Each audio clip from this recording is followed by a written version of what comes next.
friends, today we will be discussing about few mistakes parents make in raising their kids. I would like to take the first point as being overprotective. Parents, don't be overprotective to your kids. I would explain this with an example. Suppose your kid has got lots of homework from the school.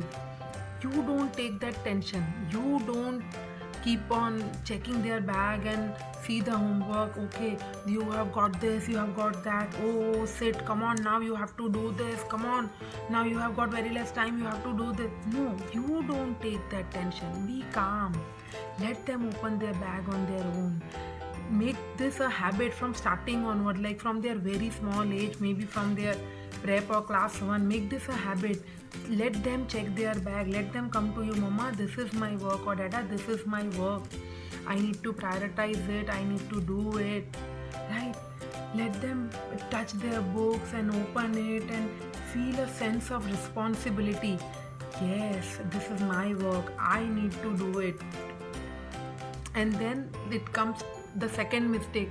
Like, you will tell them, you have to do this now.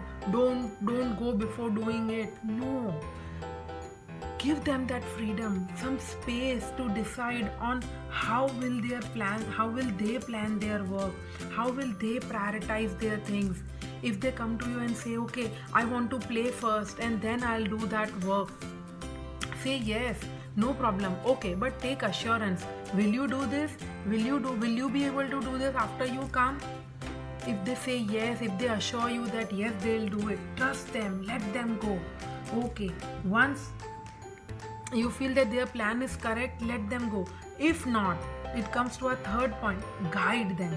They are kids. They are not that mature enough to plan their things properly. You know, if they come after their play, maybe they'll be so tired that they may fall asleep, or they feel like sleeping, or they'll be not that energetic to do their work. Or maybe there are exams tomorrow and they will not be able to read the lesson as effectively as they would do before going to play, or before doing some other work. Then guide them. Tell them, beta, no, I know you will fall asleep, or you will not be that much energetic to do that thing. Guide them, help them to plan their work. Some kids are stubborn, they won't understand at first glance, but try to make them understand calmly. I know it takes a lots of patience, but we need to be calm.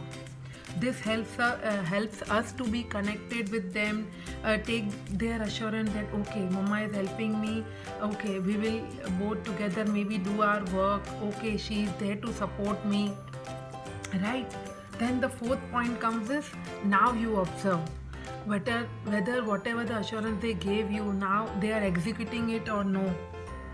They are going in the right direction or no, or maybe they are kids, they forget what they say, and they don't know while watching TV, maybe they forget, yes, this is my work, oh, I am lined up with so much of things, I need to do that. So observe them. Then in between tell them, beta, you said this but you are not doing this, see, you have to do this, this is your work, tomorrow have to show it to ma'am, right?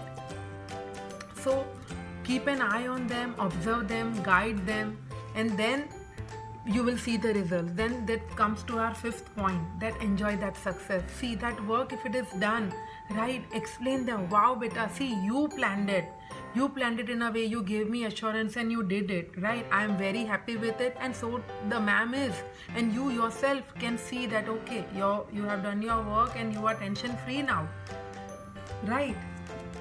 So enjoy that success. Sometimes reward them with some small gifts, like some book or some small toy or something.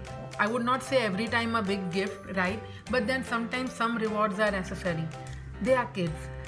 So I hope, parents, this would help you. These are some tips to help you and your kid to plan your life properly, to plan things properly, not to force them to do things, or not to take all the burden on yourself, right?